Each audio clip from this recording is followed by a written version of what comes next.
Hello and welcome back to another video and another room makeover. I went like this as if it was this room, but it's definitely not. It is the main bathroom that we're doing today. And it's the first in my series of bathroom makeovers, which was not something that I envisaged would be a thing, but we moved into a home that has 3 bathrooms. And I don't want to sound ungrateful, but I kind of feel like it's an unnecessary amount of bathrooms because coming from a flat in London where we had 1 is quite a jump. So that's like triple the amount of bathrooms, which in my head just screams triple the amount of cleaning. And bathrooms are my least favorite room to clean. I don't know about you guys, but I just feel like it takes about 5 minutes for them to get mucked up again, and they're just dust magnets, and I don't really want to spend my life cleaning the bathrooms. And I don't, they just aren't particularly clean. But anyway, I am embracing them as rooms that I can decorate again in a renter-friendly way, because all of the bathrooms had a similar vibe. It was all just very bland. Now this bathroom, I guess I could call it the family bathroom. So it's the one that actually has a bath in it. It does also have a shower, but the bath is really what we use in that room. So it's mainly used for the kids' baths and, you know, brushing their teeth and if they need the toilet in the night or whatever. So that's really what it's used for most of the time. But if I ever want a bath, then obviously that is where I reside, and I do love a bath. So I really wanted to create a much more relaxing, inviting space because it just felt quite like clinical before. Didn't have any character or warmth to it, and I don't know, it wasn't a particularly relaxing place to have a bath. So I've tried to remedy that, and I've tried to do it in all renter-friendly ways. So I'm quite proud with what I've managed to achieve, because obviously there are limitations when you're renting, but everything that I have done is removable in some way. So we should be able to restore it back to its former glory when we leave. So I think I'm gonna stop right there and let's see what it was like before to start off with.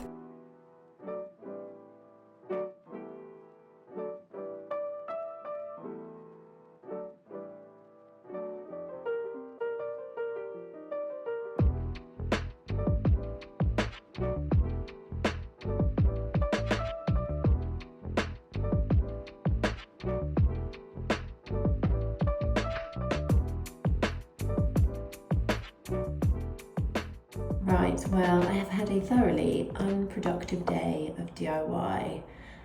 I've basically wasted my one and only day of the week where I've got childcare for both of the kids. So that's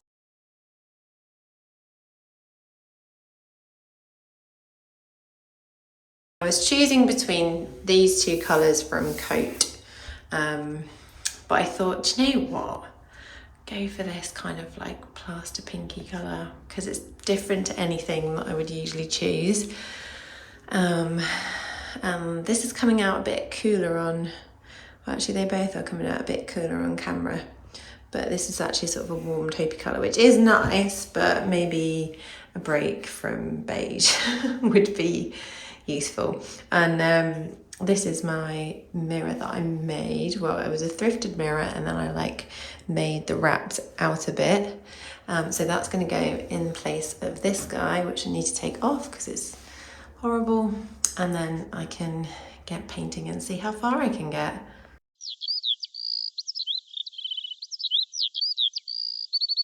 So this is actually all I managed to do the other day on my really unproductive day. Didn't get to start painting. I basically just got painter's tape, masked off the area, which does actually take a fair amount of time, I've realised from painting all the different rooms in our house. And then I also took the mirror off, the really like ugly one that was on here when we moved in. And then I basically just filled these and then sanded them down.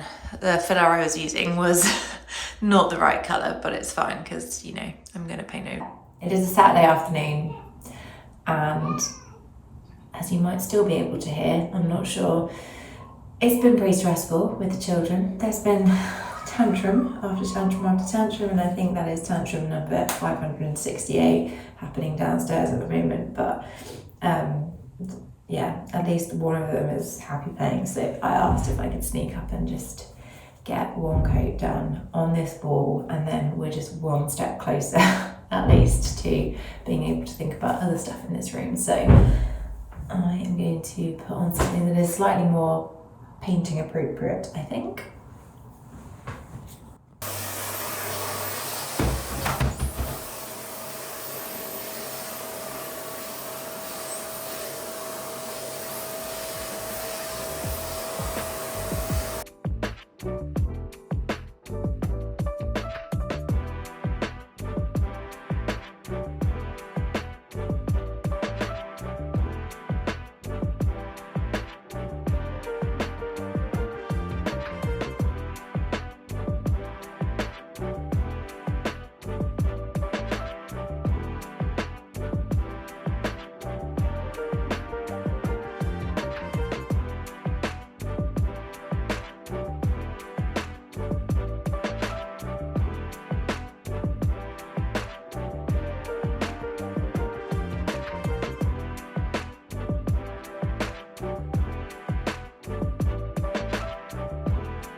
Okay, we have just hung a curtain rail over the window now that the painting is done, and it's just a standard one that we've used in every other room of our house apart from the bedroom. So it's like, I don't know if this is going to be right, Betty Glig from Ikea. It's really reasonable and I think looks quite nice. So just use it in here again. And then I got this on sale from La Redoute, I think, like a tab top curtain, and I obviously need to take it up. Well, you can't even see how low it goes. It's just tickling the top of the toilet there.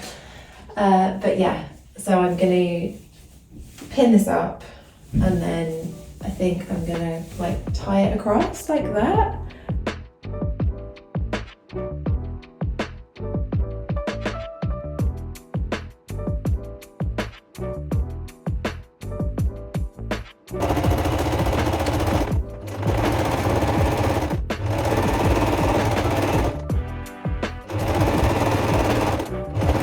I've just put a little screw in here, which is essentially going to hold some rope. So I'm going to put a little bit of rope strung through so that I can tie back the curtains. Currently they're out of my way like this, which is obviously not going to be how they stay. But you won't actually see that little screw there. So, but I've just put another screw, a loop screw, I don't know what they're called, but I found one in our stash that was white so it would blend in nicely, and then screwing it in, some of the ceiling came off, so I need to basically fill that up and maybe paint over it so that it blends in a little bit. But that's going to hold my tiered bamboo, I don't know, raffia thing. All of the bathroom stuff has been relegated to the hallway at the moment. But yeah, I need to find a way to hang this up. Well, make sure that it gets to the right height, basically.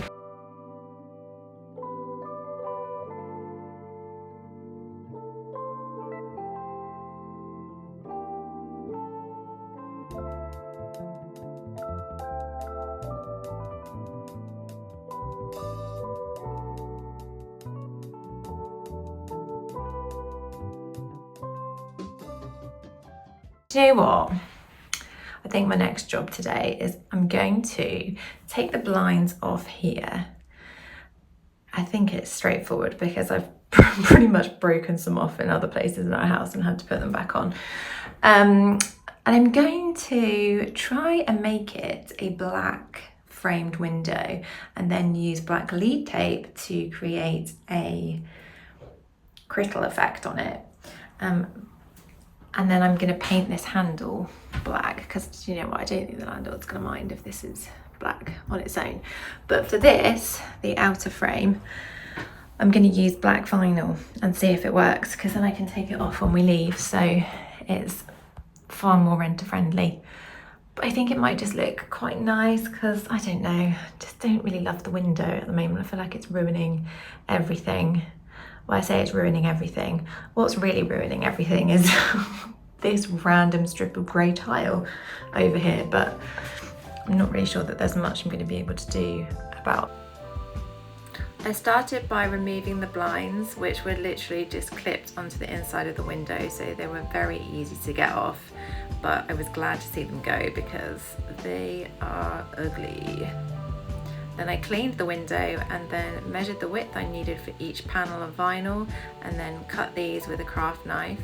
And then starting from the top, as I always do with vinyl, I worked my way down each panel of the window frame. As you can see, to match with the join of the window frame, and I did this all the way around.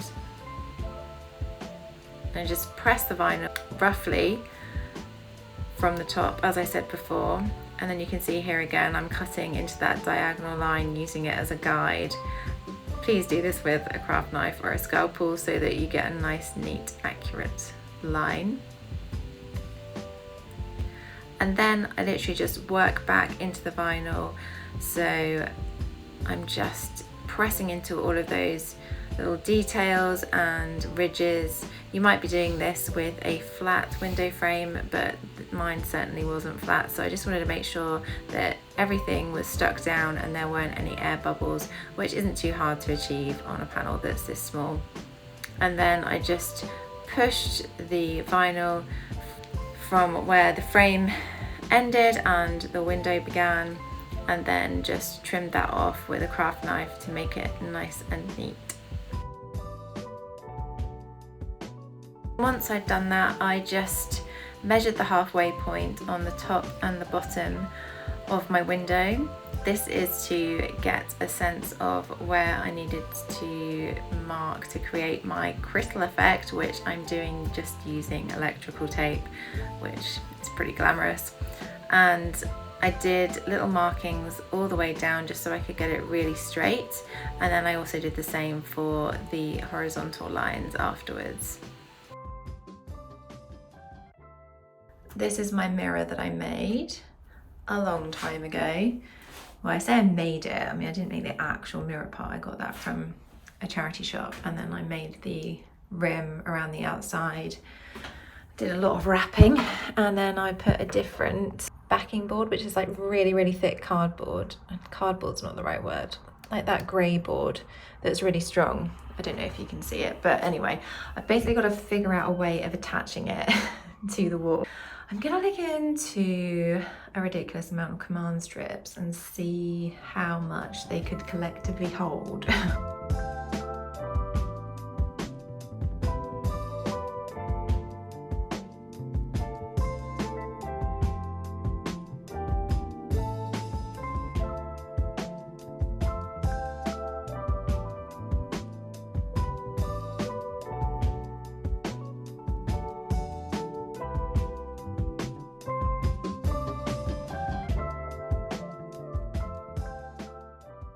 So as you just saw then, I'm just adding some little bits into the room, bits of decor, trying to add some styling. And I know it's not finished yet, but I think it's just helping me to envisage what it's going to look like at the end and get a sense of, I don't know, sometimes I need a bit of reassurance halfway through doing a room that it's actually going to work. I have had this for a while actually, and I have been waiting to use it, so I thought that would be quite nice there. Hand towel could go there, have a little scrubbing brush. So this currently has no glass stand picture in it, obviously, but when I sort that out, I'm hoping that it could go above there, just as a little bit of extra detail, and I'm thinking that maybe I can find a larger frame and picture to go here in this massive bare space.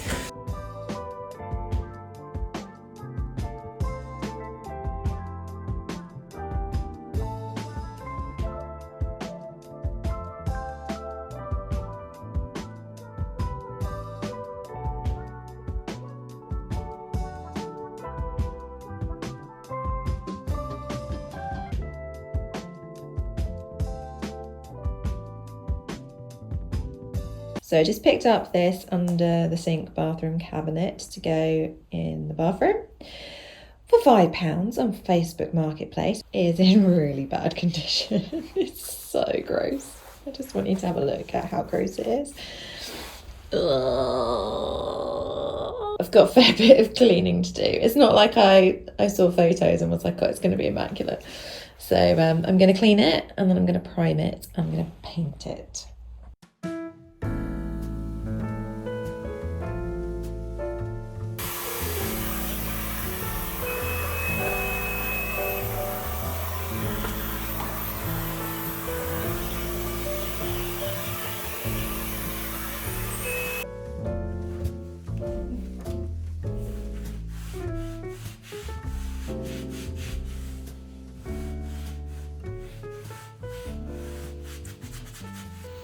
I got these peel and stick removable tiles, and they are quite thick, so they feel quite durable, but they're also easy enough to cut with a craft knife. And in the most part you'll just be using them as is, but there are some areas that you'll need to cut bits out so that they fit properly, and you can just do this by measuring them and then scoring, and usually you can snap the bits of the tile out. Then you just lay it where it needs to go and fit it almost like a puzzle piece. For more complicated areas that I needed to cut out, I did make some paper templates. Take the backing off and press down really firmly to make sure that the adhesive does stick to the floor, and then you can just continue on. I started from the door because I knew this was the first place people would see, so I wanted that to be particularly neat. And just make sure you're lining each tile up properly, making sure that they're pushed together so there aren't any gaps showing. And as you work your way through the room, you'll probably be finding that there are more and more little bits that you need to cut off to make sure that they fit, and small little sections, but you can keep the leftover bits of the tiles for other sections that you might need to cut out, so you can keep on reusing them.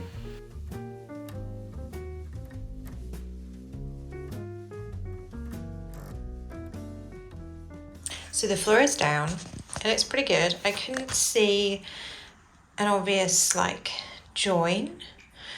It didn't seem like it was like a puzzle that fitted together in any certain way, but I think because it's such a busy pattern, you can't really notice that so well.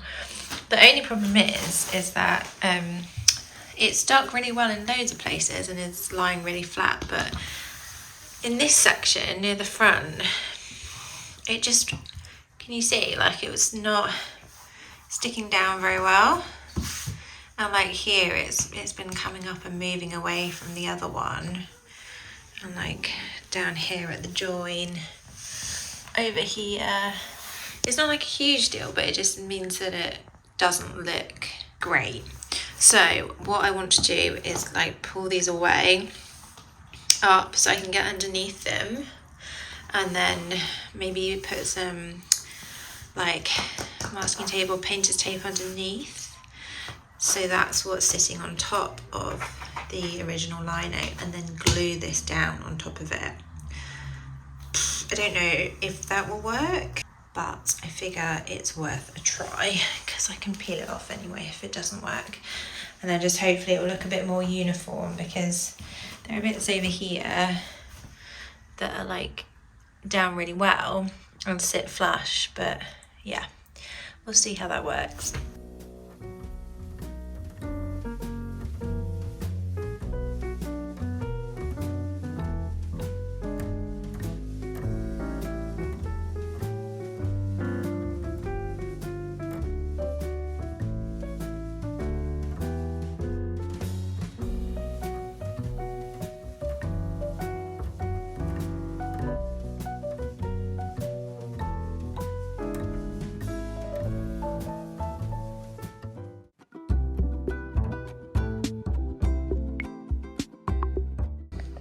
Now, my next job is to sort out the bath side. Like it looks really rubbish. Like this is all warped and, sorry, would be a hair. Yeah, it doesn't look great. So I figured what I would do is I found like spare bits of vinyl from the kitchen and various other bits, and I was going to vinyl on top of it as like a protective layer, and then I want to cut. This is ready for something to watch while I do it. This is the vinyl pin and stick plank flooring which I bought, and my plan is to cut this into strips and then stick them on top of the vinyl so it has kind of like a wood beadboard effect, and then a plank along the bottom, and then I'm going to work out some kind of thing to put at the top to like make it sit all together and keep the water out. And then I'm going to paint on top of it the same colour as this under sink cabinet.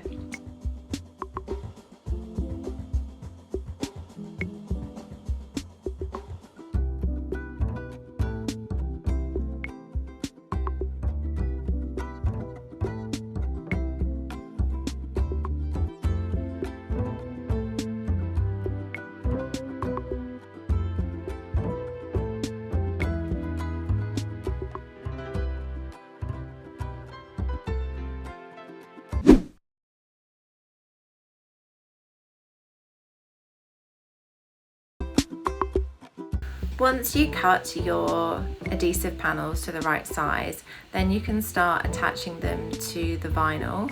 I started with the longer panels along the bottom and did 2 of these, and then started attaching the vertical panels, trying to keep them relatively close together but with a slight gap just to get that tongue and groove effect. Then to finish the top off neatly, I used some of this bendy trim that's self-adhesive that I got, and for the first layer across the top I just used the peel off self-adhesive that comes on the trim itself, and then on the second layer that I did I used some of my Gorilla Glue brush and nozzle just to secure both together really well and to the panels, just to make sure everything was really sturdy. So update, yesterday evening I filled this join and then sanded it, and then added the, I don't know what to call it, trim. I actually decided to do a double layer in the end because, I mean, this is a bit tricky because, as I said, it was slightly warped underneath, and so there was just a bit that was further away from the edge, and I just thought to kind of make it look more finished and like sealed and whatnot, just to do an extra row, which is somewhat straight. This bit's not that straight, but oh well. And then taped it all off with painter's tape because I'm gonna now prime it with my trusty all-purpose primer, and then I can start doing layers of my paint over the top. So I went over with a coat of primer last night, and then I was just looking at it, and the more that I looked at it, the more I thought that actually I needed to do something about the gaps. So I deliberately didn't put these vinyl planks like right up against each other, and I left like a tiny little gap to kind of create that sort of tongue and groove effect, even though it's not real. But the only issue with that was, like, it would have been fine in that I had put vinyl underneath it. So my plan in my head was, oh, well, I will paint it in those gaps. So this will be standing out in relief, and then I can paint down in the gaps, and that will just go on the vinyl. And so it will all be fine and still renter friendly. And that would have been the case, except that there was like a dip in the bath here. So in the bath side there was a dip here, and there was also one down here. So those bits just looked like poles that were black, and I wasn't going to be able to paint them because I wouldn't be able to reach down there, and still there was like a dimension difference. So I was like, right then, I'm going to fill it in. So I got my wood filler and I just spent a lot of time filling it in.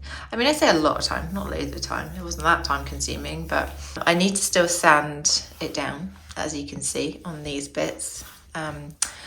But I think it looks a lot better, and I think I try to kind of get in there so that hopefully you'll still be able to see like the joins rather than it just being a straight, rather than it just being like a flat all along surface. But yeah, it will mean that I can paint those bits in between as well, so it looks more uniform. And actually I think because of doing that, it feels just even more solid as well. And then it was time to paint, and I used this French Chic paint from their Lazy range, which is water resistant, so pretty good for bathrooms. And I did 2 coats and used a small brush for the details at the top. And then I sealed it using this French Chic Tough Coat, which is a matte sealer, and I did 2 coats of this just to make sure that it was really nicely sealed and everything was watertight.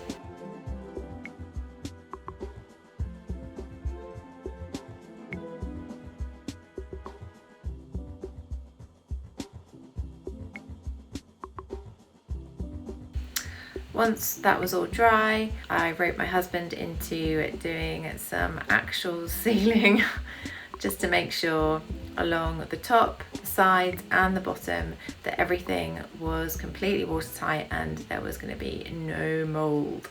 I've just received the vinyl, the extra black matte vinyl that I'm going to put on this shower bit, so that it's just a little bit less of the silver. I did 3 panels for this, just accounting for where it hinged and the door needed to open, and so I just measured them to the width that they needed to be, and I also did the inside as well.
So what did you think? I have to say I'm pretty impressed that I've managed to do possibly as many renter-friendly bathroom hacks as I could think of. Obviously there are limitations in a rented space, and particularly with bathrooms there are fittings and fixtures that just aren't really very easily changeable, and so kind of just have to live with them. I don't love all of the chrome, and I don't like the sort of modern look of the things like the taps and particularly the flushes. I know that there will be people out there that think it looks nice and simple and clean and modern, and that is fine. It's just not to my taste. So if I was picking, then it would be a different story. But obviously I can't take out taps and redo flushes and like the shower head and stuff. It's just not feasible. So I feel like I've tried to pump as much energy into the rest of it and hopefully distract from those things that maybe I don't like so much. I'm really, really happy with the side of the bath because I just kind of thought that up myself, and so I'm really happy that it's worked. I did try and look on YouTube and Pinterest to see if there was anything else out there, like what I was thinking in my head, just to see if it worked for people, but I didn't really find anything, so I just tried it and it's going well at the moment. It's all nice and sealed from the water. It's vastly better than what was there before. It is a little bit uneven because the side of the bath that I was covering underneath was warped in itself, so I kind of had to work with that, but I don't think it's too obvious. I think it's worked out really well, and obviously I've got the vinyl underneath as that layer, so hopefully I will just be able to like take away the sealer around the sides and then pull it off. That's the idea anyway.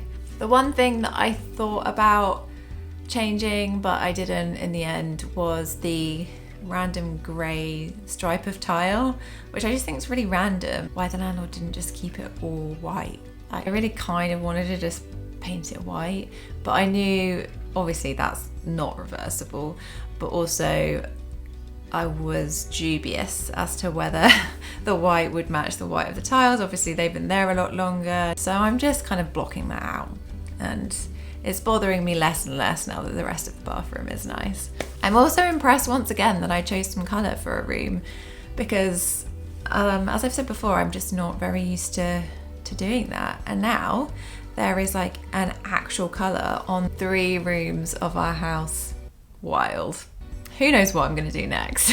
The soft plaster pinky colour is just really nice because it's muted, but also it adds warmth to the room because it was so like crisp white before, and then the floor was very grey and it was just very cold and nothingy. So I hope you enjoyed it. I hope it gave you some ideas, particularly if you're renting and you want to do something to your bathroom, because I feel like often the bathrooms and the kitchens in rented homes just aren't that great. If you've enjoyed the video, please do give it a like. That would mean a lot to me because I'm just kind of trundling along doing my thing here on YouTube, not really knowing what I'm doing. If you want to follow along with the journey of all of these room makeovers, there'll be garden related makeovers coming up soon. I mean, I really hope it's soon because it's basically summer now, so we need to get things sorted. And also any little creative projects I do, then do subscribe if you enjoy that sort of thing. I would love to have you as a subscriber, and if you would like to follow along with more day-to-day stuff, bits and bobs that I'm getting on with, sort of more behind the scenes, then do follow me on Instagram at The Lovely Drawer. Very simple. So yeah, until next time, thank you for watching. Bye guys.